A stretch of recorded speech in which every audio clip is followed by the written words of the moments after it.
एक कटोरी से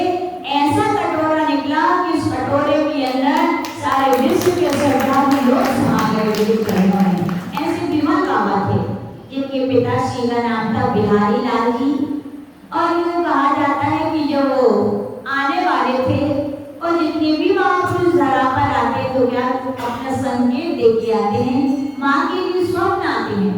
ऐसे ही कहा जाता है कि जब विमल बाबा जब आने वाले थे अपनी माँ कटोरी बाई के घर में, तो उनकी माँ को ऐसे सपने आते थे कि मैं मंदिर पूरी द्रव्य लेकर के क्या करूं, भगवान की पूजन करूं। और उनके लिए ज्यादा सपने आते थे मैं सोनागिरी जी के चंदन भगवान के दर्शन करूं। किसके करूं? सोनागिरी जी के चंदन भगवान के अथाह श्रद्धा थी उनकी। और उनकी श्रद्धा का यानी कि उनके पिताजी ने बोल दिया था कि जरूर हमारे जो संतान उत्पन्न होने वाली है वो जैन धर्म की ध्वजा को फहराने वाली संतान होगी सपनों के फल में। और देखो कर्म का नियोग 6 महीने के ही थे, यानी कि उनका नाम रखा गया था नेमी चंद। क्या रखा गया था? नेमी चंद उनका नाम रखा गया। 6 महीने हुए थे अभी उनको उत्पन्न हुए कि उनकी माँ का क्या हो गया था, देहांत हो गया था। फिर भी उनकी बुआ ने उनकी माँ से भी बढ़ के ज्यादा उनकी परवरिश की। उनके पिताजी ने धर्म के निरंतर उनके लिए संस्कार देते रहे। उनके इतने ज्यादा धार्मिक संस्कार थे, आज जी बताते थे कि उनके एक बार मन में आ गया मुझे शिखर जी जाना है। कहाँ जाना है? आज के समय में और पहले के समय में शिखर जी जाने में बहुत अंतर है। पहले बोले पूरा काम निवृत्त कर लो, जंगल का रास्ता है पता नहीं लौट के आएगी नहीं है, कोई भरोसा नहीं है जीवन का। सब लोग सारे कामों से निवृत्त, कितनी खुशी आनंद के साथ जाते थे ना। तो उन्होंने भी सोचा कि मैं शिखर जी जाऊंगा। छोटे थे, बालक थे, अब कैसे जाएंगे? तो उन्होंने सोचा मैं अपनी साइकिल से जाऊंगा। किससे जाऊंगा? उनके पिताजी ने सुना तो हंस दिए, बोले साइकिल से तो शिखर जी जाया जाता है? बोले मैं तो जाऊंगा, मैंने सोच लिया है मैं कहाँ जाऊंगा, अब कुछ भी हो जाए। अब उनके पिताजी भी समझते थे मेरा बच्चा बड़ा होनहार है और उसकी भावना है वो दृढ़ता से बोल रहा है तो जाके रहेगा, मानने वाला नहीं है। तो उनके साइकिल ली और उनके पहले के समय में नाश्ता रख दिया जाता था, तो नाश्ता रख दिया और नैनी चंद जी साइकिल से कहाँ जा रहे थे? शिखर जी जा रहे थे। एक घटना जैसे बताते थे, जब शिखर जी को जा रहे थे साइकिल से तो रास्ते में क्या हुई, उनकी साइकिल पंचर हो गई। जब पंचर हो गई, जंगल का रास्ता था, क्या किया जाए? तो उन्हें तो श्रद्धा थी बचपन से ही, किस पर थी? रघुकार मंत्र पर। किस पर थी? उनके पिताजी ने रघुकार मंत्र को उनके श्वास में भर दिया था कि जब भी कभी विपत्ति में आपत्ति में पड़ो तो क्या करना? रघुकार मंत्र पढ़ना। और कहा जाता है कि उन्होंने रघुकार मंत्र पढ़ा और थोड़ी आगे चले कि उनके लिए क्या घने जंगल में भी क्या दिख गई? साइकिल की दुकान दिख गई और वहाँ पर साइकिल वाला बोल रहा था कि पंचर सुधरवा लो। तो उनका अच्छा भैया, उन्होंने वहाँ पर अपनी साइकिल सुधरवाई और साइकिल सुधरवा के वो आगे बढ़ गए। लेकिन जैसे आगे बढ़े तो उनको याद आया, किसकी याद आई? कि मेरा हवा भरने वाला पंप था, वो तो साथ में लेके चल रहे थे, बार बार हवा भरनी पड़ती साइकिल में, तो उसको छोड़ा है। तो उन्होंने कहा बिना पंप के तो आगे की रास्ता की सफर नहीं होगा। तो लौट कर आए तो क्या देखा? वहाँ ना कोई व्यक्ति था, ना कोई दुकान थी, कुछ नहीं था। और उनका वो पंप था हवा का, कहाँ? एक पेड़ पर टंगा हुआ था।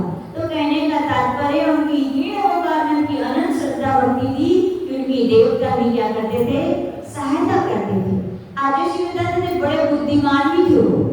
जब गांधी जी ने नमक के उसमें आंदोलन में दांडी यात्रा निकाली थी, तब जो आदर्शी बताते हैं कि जहाँ वो पढ़ते थे फिरोजाबाद वगैरह में, जब वहाँ से गांधी जी निकले अपनी दांडी यात्रा के साथ, तो वहाँ उन्होंने उसने मिलना था। उन्होंने सोच लिया कि मैं गांधी जी से मिलके रहूंगा। अब उपाय कैसे इतने बड़े गांधी जी से मिला जाए? तो उन्होंने दांडी यात्रा के लिए नमक की थी, तो उन्होंने अपनी बुद्धि से प्रैक्टिकली अपने घर के चीजों से 18 प्रकार का नमक तैयार किया था। कितने प्रकार का? और उस नमक के लेकर के गांधी जी के पास जब वो गए तो कहा जाता है गांधी जी बहुत प्रसन्न हुए थे कि हमारे देश के नौजवान यदि इतने अद्भुत कार्य कर सकते हैं तो इस देश का नाम क्या होगा? बहुत ऊंचा होगा ऐसे नवयुवकों से। तब वो गांधी जी से भी मिले थे और आचार्य जी बताते हैं कि वो विद्वान थे, उन्होंने प्रतिष्ठा शिक्षाचार की पढ़ाई की थी, यानी कि वो पंडित भी थे बहुत बड़े। और पंडित होने के साथ साथ उन्होंने सोच लिया था कि मैं शादी नहीं करूंगा। और यूं कहा जाता है कि उनके जब जनेऊ धारण करने का समय आया तो उन्हें पूज्य आचार्य शांति सागर जी महाराज के कर कमलों से क्या किया था, जनेऊ धारण किया था। और जनेऊ धारण करने के बाद वो शास्त्री पंडित जी कहलाने लगे थे। पंडित जी थे, बाल ब्रह्मचारी थे और पहले के समय में अपना भोजन स्वयं ही बनाना पड़ता था। तो यूं कहते हैं कि कहा जाता है कि उनके वाणी में तो अतिशय था ही, उनके हाथों में भी अतिशय था बड़ा। तो कहते हैं एक बार एक माँ का बेटा बहुत बीमार हो गया, तो बारिश का मौसम चल रहा था, क्या करें, बैठी थे नहीं, तो किसी ने बता दिया अपने नेमी चंदी पंडित जी हैं, उनके पास चली जाओ, वो कुछ ना कुछ दवाई तुम्हें जरूर दे देंगे। और यहाँ पंडित जी भोजन बनाने की तैयारी में थे। लकड़ी लाए तो कैसी थी, गीली थी। गीली लकड़ी जलाने में मजा आता है ना, पता चलता है कैसे जलती है। तो बड़ा उनको एक तो भूख लग रही थी और ऊपर से बारिश हो रही थी और वो लकड़ियां गीली हो रही थी तैयार। तो क्या किया, पंडित जी अपने उसमें लगे थे। इतने में उस अम्मा ने गेट बजाया, बोले पंडित जी सुनिए। तो पंडित जी ने बोल दिया कि टाइम नहीं है, अभी जाओ। बोले नहीं सुनिए आप। तो उन्होंने गेट खोला, तो बोले हमारे बेटे की तबीयत बहुत खराब है, उसको दवाई दे दो। तो उन्होंने कहा मुझे पास अभी टाइम नहीं है, भोजन बनाओ, बाद में आए। बोले नहीं अभी चाहिए, आप अभी औषधि दो। तो कोई वैद्य थोड़ी थे। उन्होंने कहा नमोकार में पड़ा और चूल्हे की पुरानी जो राख रखी थी उन्होंने उठाई, एक पुड़िया में बांधी, दे दो अपने बेटे को खिला देना बोलेगा। वो तो ले आई।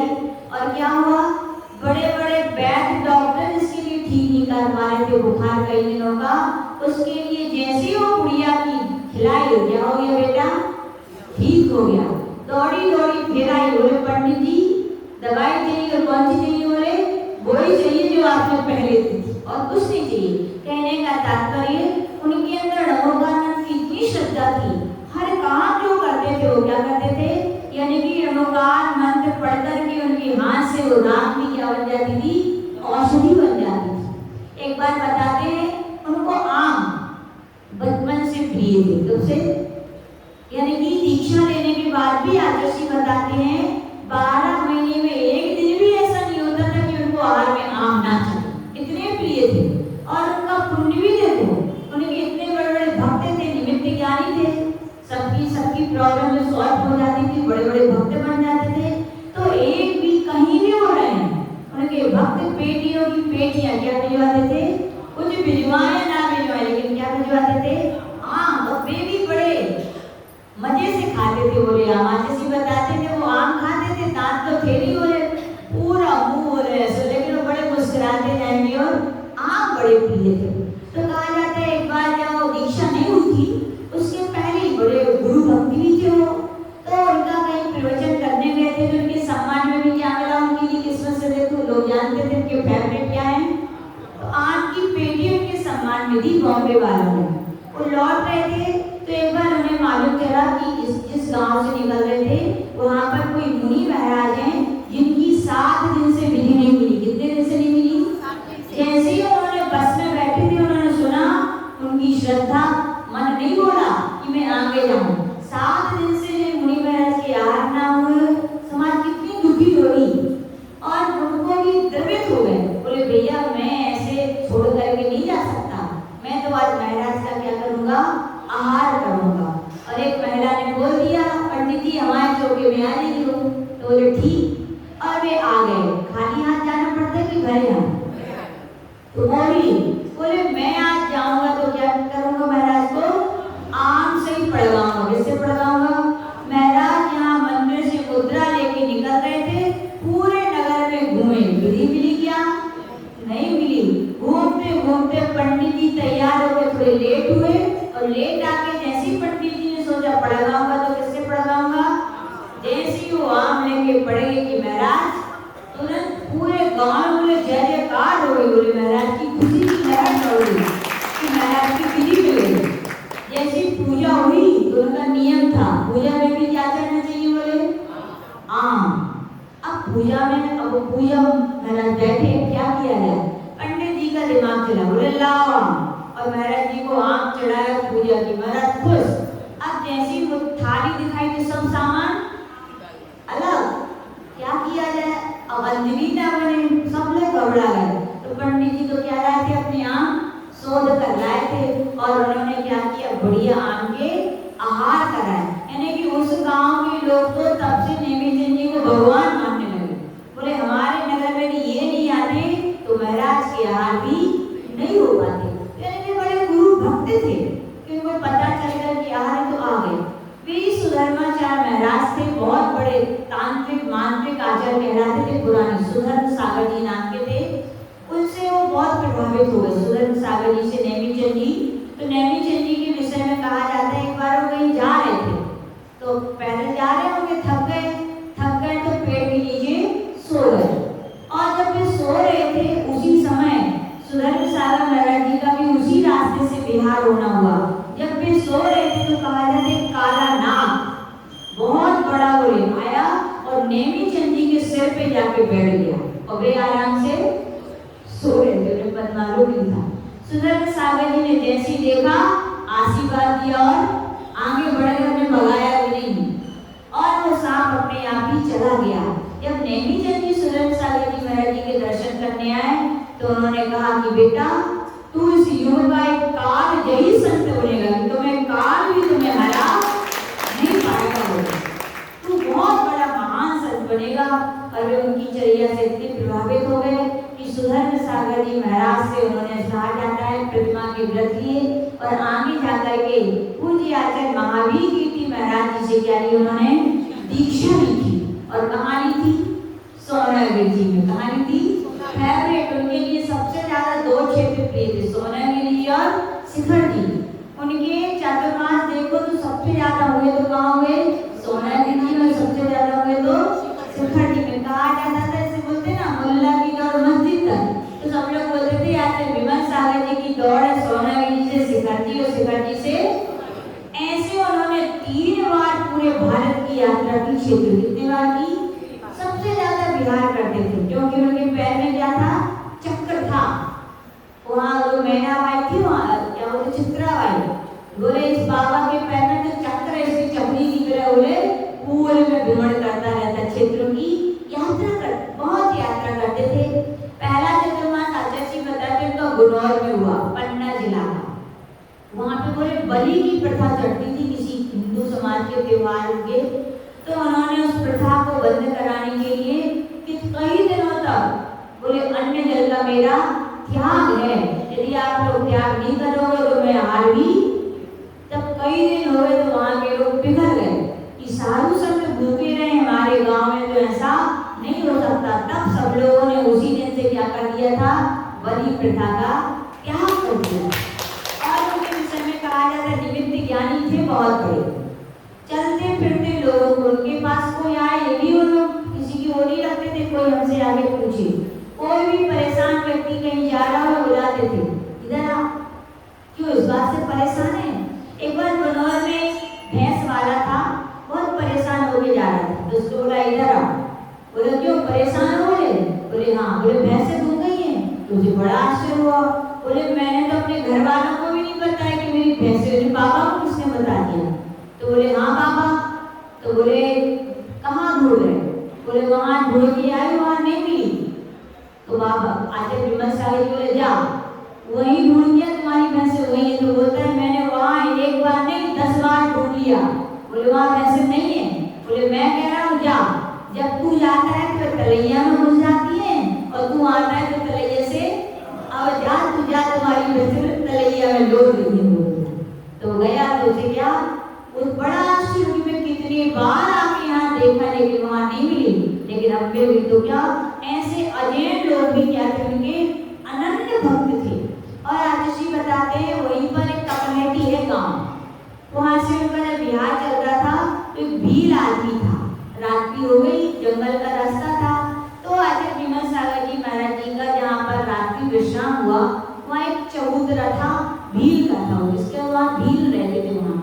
तो सुबह जब हुई तो उससे आचार्य विमल सागर महाराज जी ने कहा क्या तुम जल्दी कुछ त्याग लो, नियम लो। तो बोले महाराज हम तो भील हैं, जंगल में रहते हैं, कुछ क्या करो आज बोले हम लोग मर जाएंगे, बोले बाबा नहीं खाएंगे, क्या खाएंगे, खेतियां है नहीं, किससे करूं, पानी यहाँ है नहीं, क्या करें हम लोग। तो आज विमल सागर जी बोले एक काम कर, तू आज से मांस त्याग कर, यहाँ पानी भी रहेगा, हरा भी रहेगा और तेरे घर बोले भरे भी रहेंगे। और आज भी वह एक चट्टान से पानी आता है, कहाँ से आता है किसी को नहीं पता।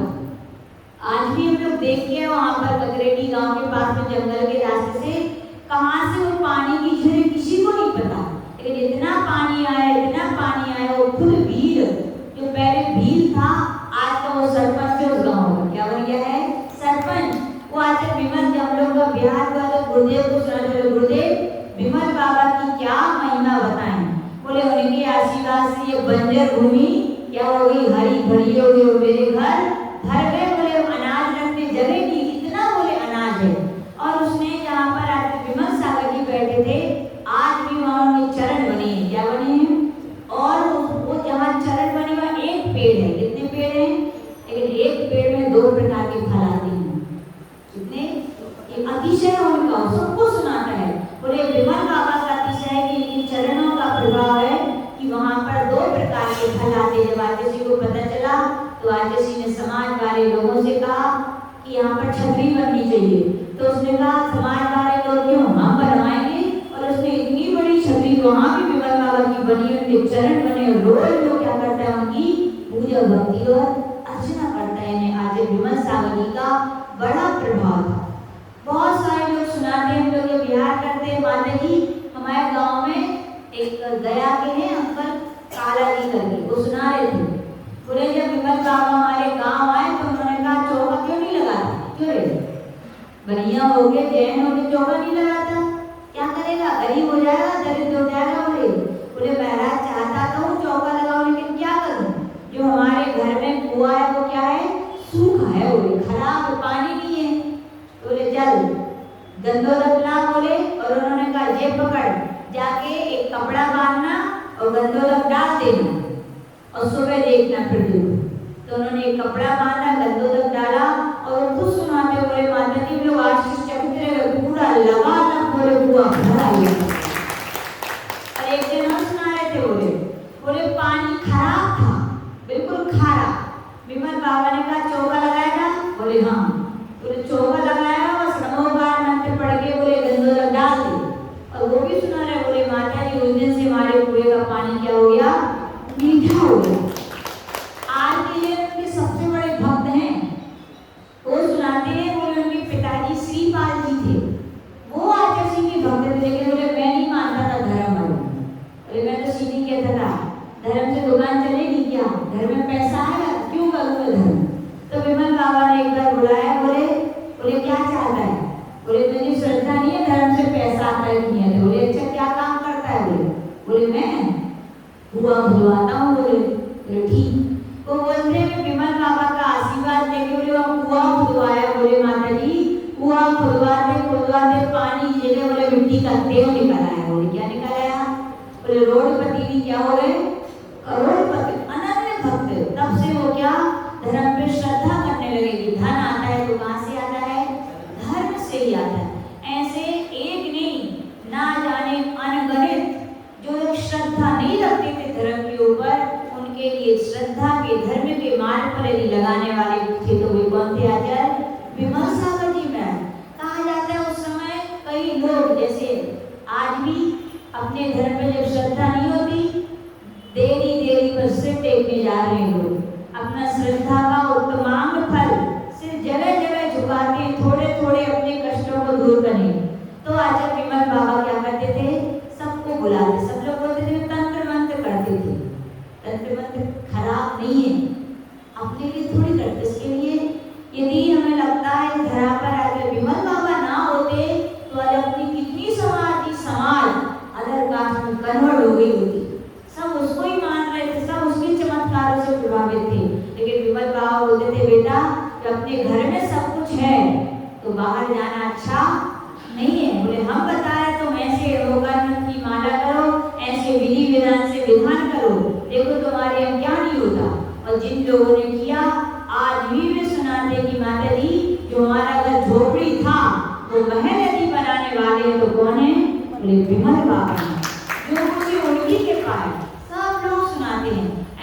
श्री गुरुदेव भी सुनाते हैं।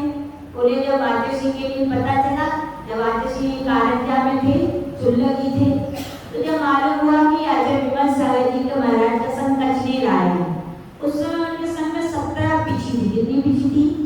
आचार्य जी बताते हैं उस समय में सबसे बड़ा संघ कहलाता था। कितनी पीछी का?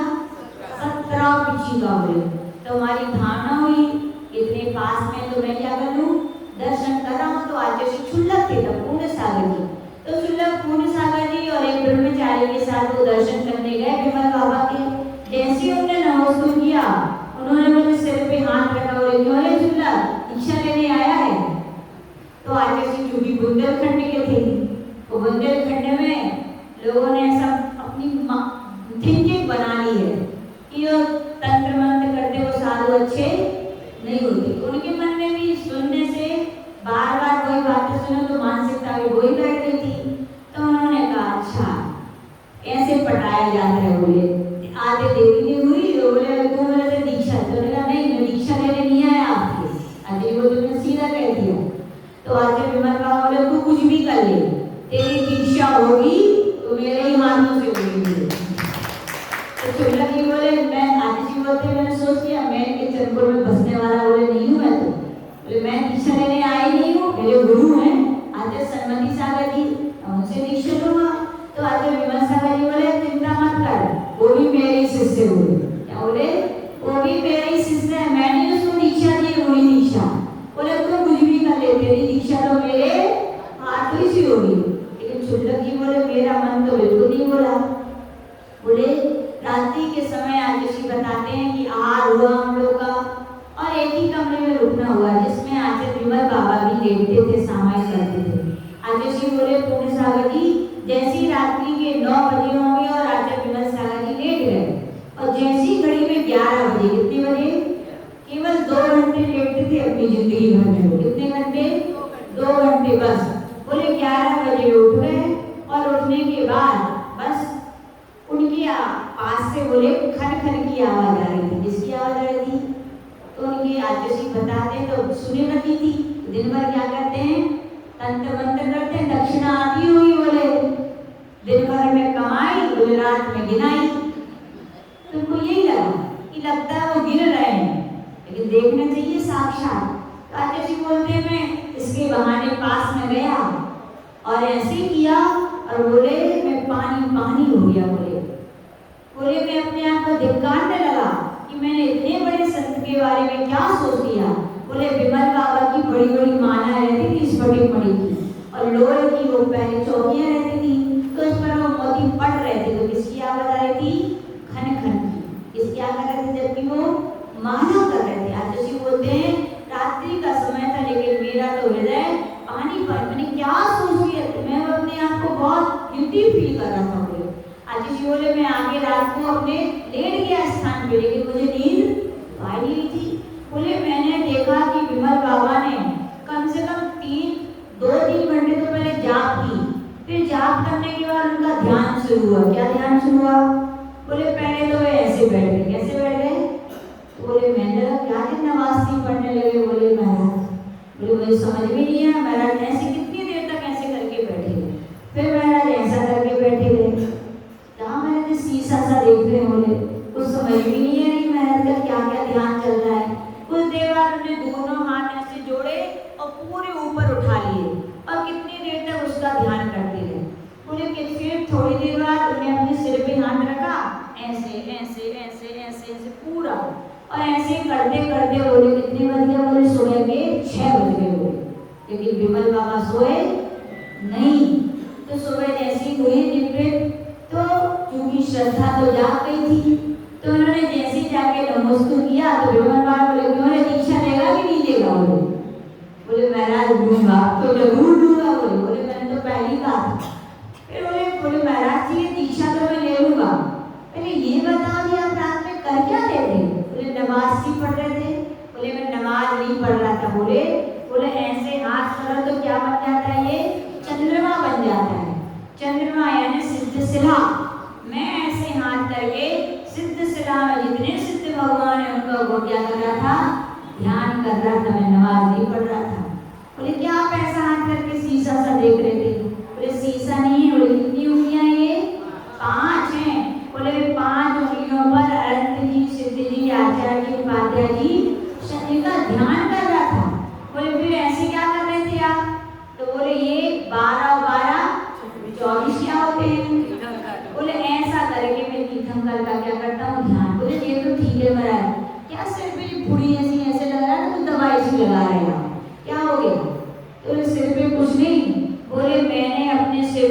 में सिद्धि का पहाड़ बना लिया। क्या बना लिया? और एक जगह है, बोले मैं यहाँ से यात्रा प्रारंभ करता हूँ, ये गंधर्व नाला है, शीतल नाला है, ये गड़दड़ टॉक है, ये ऐसा और मुंह से बोलते थे। और ये गुरुना पूरा अपने मजे से तो कह रहे थे कि मैं क्या करता हूँ, ध्यान करता हूँ। तब तो आचार्य बोलते मैंने पूरा पक्का मन बना लिया, दीक्षा लूंगा तो किससे लूंगा, जो यानी कि दिन के लिए 1 घंटे परोपकार करते हैं और पूरा दिन भर 23 घंटे भी अपनी साधना करते हैं, तो 1 घंटे परोपकार करने में कोई बाधा नहीं। और आचार्य बताते हैं जो लोग उनकी आलोचना करते थे ना, जब मौका आपत्ति विपत्तियां आती थी तो वे लोग लाइन में भी उनके लगे रहते थे। यानी कि विमल बाबा बहुत बड़े साधक थे। आचार्य बताते हैं उनको ठंडी, एक बार बोले बिहार चल रहा था, भीषण ठंडी थी, कोई कमरा भी नहीं था, तो बोले हम लोग घबरा गए और वहां जाके देखा तो बोले महाराज तो ध्यान में मग्न थे और उनका पूरा शरीर उन्हें ठंडा था। कैसा था? इतनी ठंडी में भी उन्हें गर्म था, उनका पूरा ठंडा नहीं गर्म था, पसीना आ रहा था। तो सुबह हुआ तो सबने पूछा आचार्य आपका स्वास्थ्य ठीक नहीं है, कि बुखार आ रहा है क्या आपको? बोले क्यों? बोले रात में हमने देखा आपका शरीर एकदम गर्म था, पसीना आ रहा था। बोले अरे बेटा ठंडी बहुत थी। बोले नींद तो आनी नहीं थी। तो बोले मैं अग्नि धारणा का ध्यान कर रहा था। क्या कर रहा था? अग्नि धारणा का ध्यान, यानी अपने शरीर में अपने ऐसे अष्टदल का कमल बना के उसमें अरहर की रेत से रात से अग्नि निकाली जाती है और मैं सोच रहा था कि वो अग्नि प्रज्वलित हो गई और मेरे कर्म जलने लगे हैं। और ऐसा चिंतन करते तो क्या होता है, अपने शरीर में भी क्या जाती है, गर्माहट आ जाती है। तो यानी कि बहुत बड़े कौन थे वो?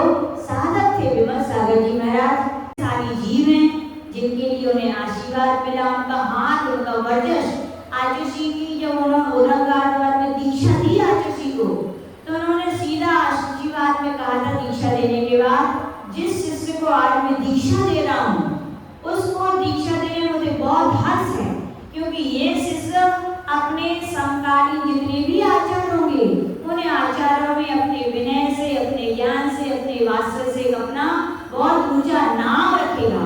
और आचार्य का उतना नाम भी हुआ और बोला था कि ये आशीर्वाद अभी भी है था और हमेशा उनके क्या रहेगा, साथ रहेगा। और बात बिल्कुल सत्य है।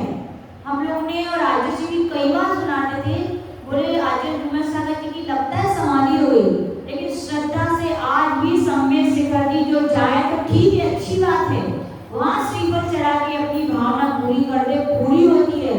तो वहाँ तो छोड़ो, हम लोग तो यहीं बैठे बैठे भी कोई छतरी का ध्यान करते हैं और इनका स्मरण करते हैं, तो क्या हो जाती है, पूरी अपनी भावनाएं क्या होती हैं, आज भी क्या होती है, उनकी पूरी होती है। यानी कि वो इतने वात्सल्य के धनी थे। हमारे की बिंदुश्री माता जी सुनाती है, बोले जब विमल बाबा आए हम लोग के गाँव में, तो बोले हम बिहार कराने चले गए और पेपर का टाइम था। अब यहाँ मम्मी पापा बोलते चलो पेपर देना है। बोले हम लोग क्या पेपर देंगे, क्या कर लिया जाए? तो बोले विमल बाबा ने बोले पुस्तक लाया, और बोले हमने पूरी टिक लगा दी। बोले हम लोग ने कोई पढ़ ली और परीक्षा में आए तो कौन से प्रश्न है? बोले वही प्रश्न है। बोले फर्स्ट डिवीजन में। बोले क्या हो गया? ये बड़े सरल थे। एक अभी माता जी भी थी, हम लोग को शिखर जी वो सुना रही थी, बोले विमल बाबा जैसे सरल संत तो कहीं नहीं देखे। बोले श्रवण बेलगोला में थे, वंदना कर रहे थे तो अपने हाथ में कमंडल लिए थे, बोले थक गए।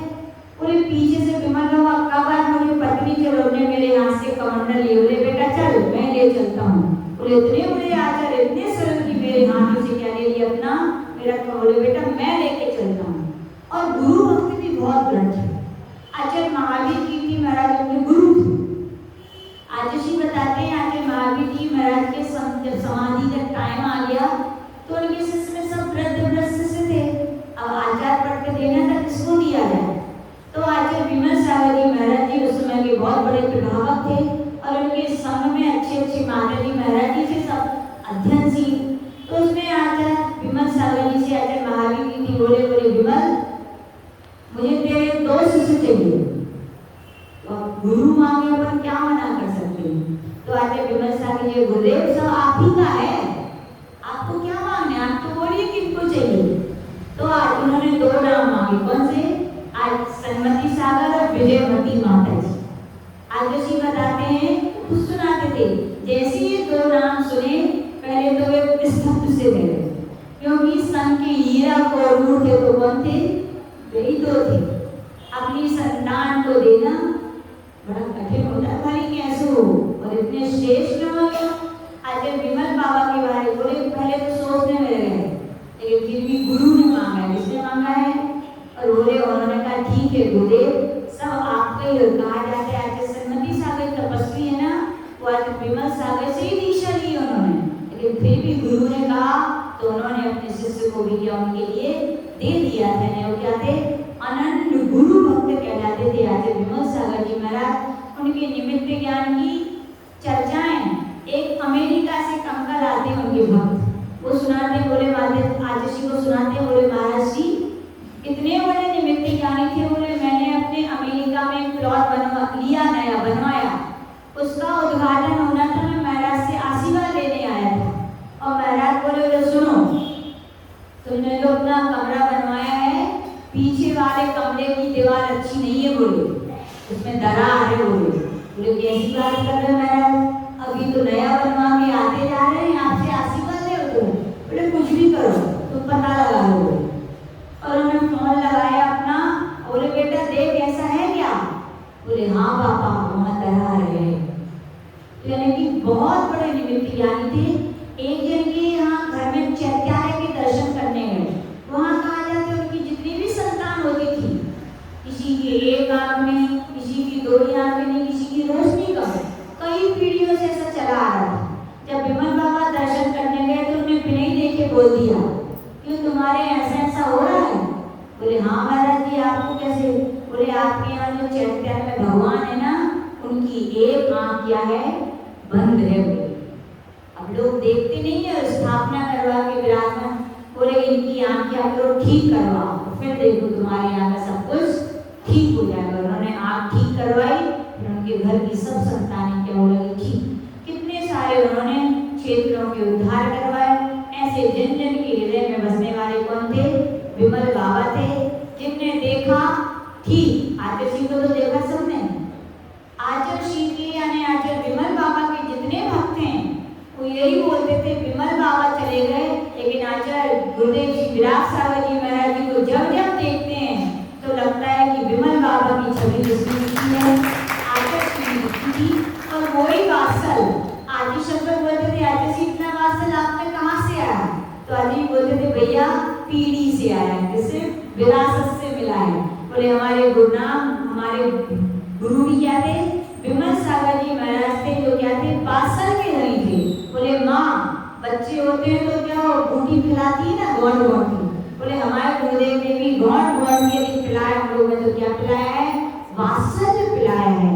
और वही परंपराएं सब दुनिया देखती है। आज विमल सागर महाराज जी की परंपरा के शिष्य साधुओं का वात्सल्य क्या है? अनोखा ही है। तो ऐसे आचार्य विमल सागर जी महाराज जी की जन्म जयंती के अवसर पर हम सभी लोग आज सिद्ध शुद्ध आचार्य भक्ति से उन्हें बारंबार नमस्कार करते हैं और उनके चरणों में प्रार्थना करते। गुरुदेव जैसे अपनी अपनी साधना करके अपने साधना के लक्ष्य समाधि संलेखना को प्राप्त किया, हम भी उसी साधना को करके अपने लक्ष्य को प्राप्त करें। योगी परम पूज्य नाम गुरुदेव श्री विमल सागर जी महामहिराज की, परम पूज्य नाम गुरुदेव आचार्य श्री स्वामी सन्मति सागर जी महामहिराज की, परम पूज्य आचार्य गुरुदेव श्री विराट सागर जी महामहिराज की।